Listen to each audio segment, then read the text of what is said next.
মনোবাঞ্ছা পূরণ করি ভক্তরানো দ্বারা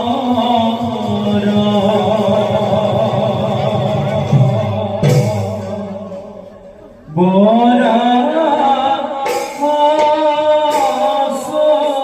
রূপে হরি বরা রূপে হরি হইলা